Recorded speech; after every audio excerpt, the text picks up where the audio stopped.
ये रेवंत रेड्डी सरकार आने के बाद बतुकम्मा में साड़ी बंद हो गया, रमजान का तोहफा बंद हो गया, क्रिसमस का भी तोहफा बंद हो गया। बतुकम्मा का बंद कर दिया, रमजान का बंद कर दिया, क्रिसमस का भी तोहफा बंद कर दिया। అందరికీ కూడా అన్ని వర్గాలకు, హిందువులకు, ముస్లింలకు, క్రైస్తవులకు, అన్ని మతాలకు అన్యాయం చేసిండు, అన్ని మతాల్లో ఉండే పేదలకు అన్యాయం చేసిండు రేవంత్ రెడ్డి గారు। ఇవాళ రాష్ట్రంలో ఎవరికి కూడా శాంతి లేదు, భద్రత లేదు। कहीं सुकून नहीं है, कहीं सिक्योरिटी भी नहीं है, लोग परेशान में हैं। రేవంత్ రెడ్డి ఏడాది పాలనలో ఎప్పుడన్నా మీరు చూడండి, ముఖ్యమంత్రి కాకముందు కంటే ముఖ్యమంత్రి అయిన ఏడాది పాలనలో కూడా ఓర్లుడు తప్ప ఓదార్పు లేదు। ఓర్లుడే ఏమనంటే పేగులు మెడలు వేసుకుంటా, సీర్తా, సంపుతా, గోటీలాడతా, లాగుల తొండలు జొరగొడతా, గివ్వే తప్ప ఒక వర్గాన్ని ఎవరినైనా ఓదార్చిండా? ఇప్పుడు పాపం సర్వశిక్ష అభియాన్ వాళ్ళు రోడ్డు మీద ధర్నా చేస్తారు। అరే భయ్, నేను మీకు మాట ఇచ్చినా ఒక ఏడాది చేస్తా, ఒక 6 నెలలకు చేస్తా, ఒక 3 నెలలకు చేస్తా అనే ఓదార్పు ఉన్నదా? ఏ వర్గాలకు కూడా ఓదార్పు లేదు। అడిగిన వాళ్లను అదరగొట్టుడు, ప్రశ్నించిన వాళ్ళ మీద పగబట్టుడు, ఇది అలా ఈ రాష్ట్రంలో నడుస్తున్నది। ప్రశ్నిస్తే వాళ్ళని పగబడతాడు, అసెంబ్లీలో మేము అడిగినామనుకో అదరగొడతాడు। అసలు అడిగింది ఒకటి ఉంటుంది అని చెప్పేది ఒకటి ఉంటుంది।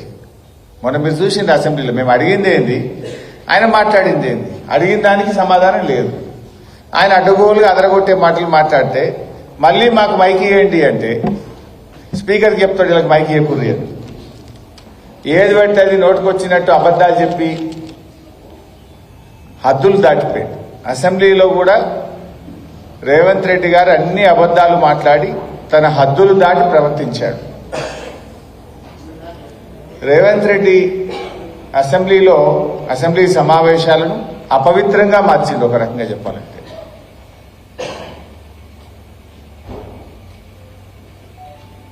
ఇక పాలసీలు ఏవి అని అడిగితే పోలీసు వాళ్ళని ఇంటికి పంపుతాడు। ఏందా నీ ప్రభుత్వం పాలసీ ఏంది, నీ పని ఏంది, నువ్వు చెప్పింది ఏంది, నువ్వు ఏం చేస్తున్నావు అని అడిగినామనుకో పాలసీల గురించి అడిగితే పోలీసు వాళ్ళని ఇంటికి తోలుతాడు। ఇది రేవంత్ పాలన। చివరికి యాందాకు వచ్చింది, పోలీసు వాళ్ళు తమ పని తాము చేయలేక రాష్ట్రంలో క్రైమ్ రేట్ పెరిగింది, రికవరీ రేటు తగ్గింది। ఎంతసేపు ప్రతిపక్షాల మీద అణచివేత మీద, అక్రమ కేసులు పెట్టడం మీద, మా మీద నిఘా పెట్టడం మీద నీ పాలన నడుస్తుంది। అందుకే ఏమైంది రాష్ట్రంలో, నిన్న హైదరాబాద్ పోలీస్ కమిషనర్ ఏడాది రేవంత్ పాలనలో ఎన్ని కేసులు పెట్టినాము, ఎంత క్రైమ్ రేట్ జరిగిందో నిన్న రిపోర్ట్ ఇచ్చింది। ఏముంది ఆ రిపోర్ట్లో? 41% క్రైమ్ రేట్ పెరిగింది। కేసీఆర్ పాలన కంటే రేవంత్ పాలనలో ఒక సంవత్సరంలో 41% కేసులు పెరిగినాయి। అంటే నువ్వు మంచిగా పని చేసినవా, నువ్వు మంచిగా పని చేయలేదు అనడానికి ఇది ఒక ఉదాహరణ చాలదా అని నేను అడుగుతా ఉన్నా। క్రైమ్ రేటు పెరిగింది। छोड़ दो ना भाई, डिस्टर्ब मत करो।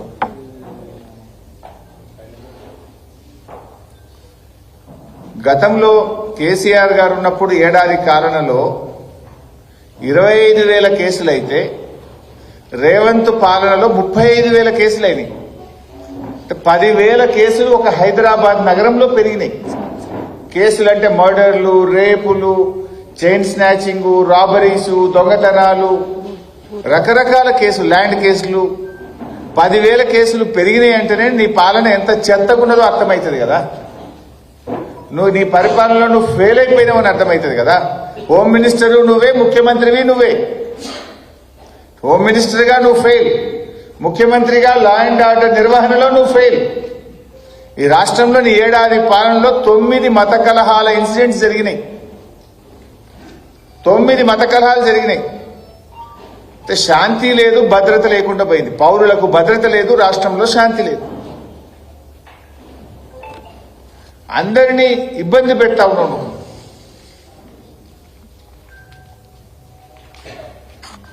నిన్న అసెంబ్లీలో మీరందరూ కూడా చూశారు। అసెంబ్లీ సాక్షిగా రేవంత్ రెడ్డి గారు 6 గ్యారంటీల గురించి చేతులెత్తిండు।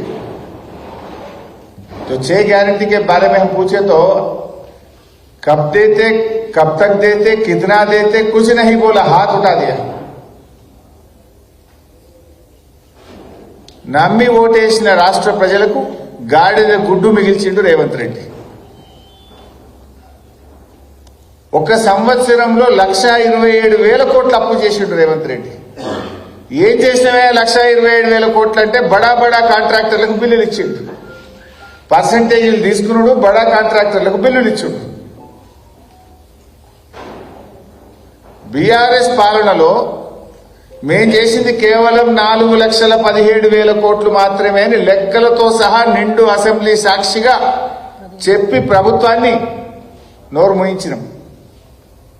4,17,000 కాకపోతే ఇప్పుడే చెప్పు, ఇక్కడే చెప్పు, 4,17 బీఆర్ఎస్ కాలంలో చేసిందని చెప్పాం. మరి నువ్వు మేము 10 ఏళ్లల్లా కరోనా కూడా కలుపుకొని ఉదయ్ స్కీమ్ కలుపుకొని 4,17 చేస్తే నువ్వు ఒక్క సంవత్సరమే 1,27,000 చేసినావు. చేసిందేమున్నది? ఒక్క గ్యారంటీని అమలు చేయలేవు, ఉన్న పథకాలను కూడా కొనసాగిస్తలేవు.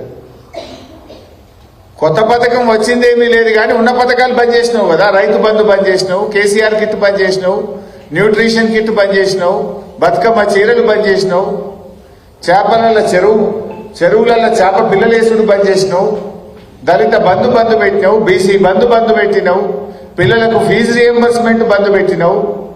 కొత్తగా ఇచ్చింది ఏం లేదు కానీ ఉన్న పథకాలు బంధు పెట్టిండు రేవంత్ రెడ్డి.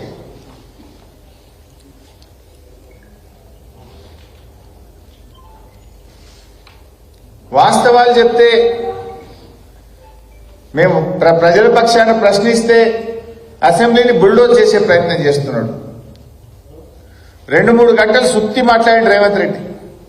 2 గంటల ఉపన్యాసంలో సారాంశం ఏదన్నా ఉందంటే ఎప్పుడు ఇస్తావో, ఎంత ఇస్తావో, ఏం చేస్తావో చెప్పిండా 2 గంటలు మాట్లాడితే. చర్చ ఏంది? రైతు భరోసా ఎంత ఇయ్యాలి, ఎన్ని ఎకరాలకు ఇయ్యాలని చర్చ పెట్టినాం. మొత్తం చర్చ అయిపోయిన తర్వాత సారాంశం ఏంది? రైతు బంధు ఎన్ని ఎకరాలకు ఇస్తావో చెప్పినవా, ఎంత ఇస్తావో చెప్పినవా, ఎప్పుడు ఇస్తావో చెప్పినవా? ఏమీ చెప్పలే. ఏమన్నా కనబడ్డదంటే రైతు బంధుకు ఎగనామం పెట్టినట్టు కనబడ్డది చర్చలో. మన వానకాలం అయితే ఎగనామం పెట్టిండు, మన వానకాలంకు రైతు బంధు రాలే. యాసంగి కూడా అప్పుడు కేసీఆర్ ఉండగా పైసలు తయారు పెట్టి బ్యాంకులలో వేస్తామంటే వీళ్ళు ఎలక్షన్ కమిషన్ కు ఫిర్యాదు చేసి ఆపిండ్రు. ఆ రోజు గా పైసలే వీళ్ళ గవర్నమెంట్ వచ్చినాక పడ్డాయి తప్ప అసలు నువ్వు కొత్తగా నీ ఏడాది పాలనలో రైతు బంధు ఆడించినావు. యాసంగి మన వానకాలంకి అయితే రైతు బంధు ఇయ్యలే. రైతులు వడ్డీ వ్యాపారుల దగ్గర తెచ్చుకున్నారు.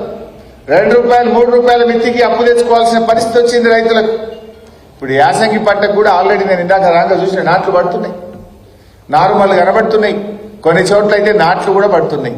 మరి ఇంకెప్పుడు ఇస్తావు యాసంగికి? యాసంగి రైతు బంధు ఎప్పుడు ఇస్తావో స్పష్టంగా చెప్పాలి.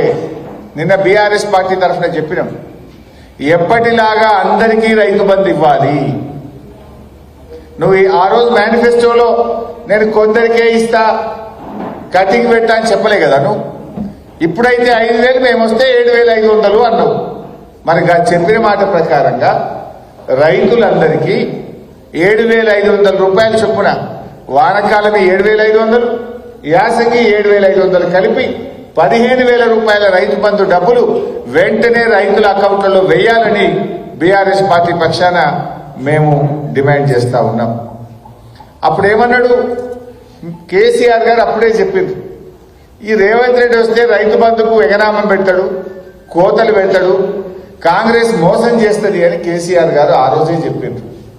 చెప్తే ఆ రోజు రేవంత్ రెడ్డి ఏమన్నాడో ఒక్కసారి వీడియో చూద్దాం. ఆ రోజు ఏం మాట్లాడిండో ఒక్కసారి చూద్దాం. కేసీఆర్ అంటున్నాడు కాంగ్రెస్ వస్తే రైతు బంధు బంద్ అవుతుందని. ఎందుకు బంద్ అవుతుంది? మేమేమన్నా దివాలా కాదమా? మాకేమన్నా దమాక్ లేదా? రైతుల కష్టాలు మాకు తెలియదా? రైతులకు కరెంటు బంద్ అవుతుంది, రైతు బంధు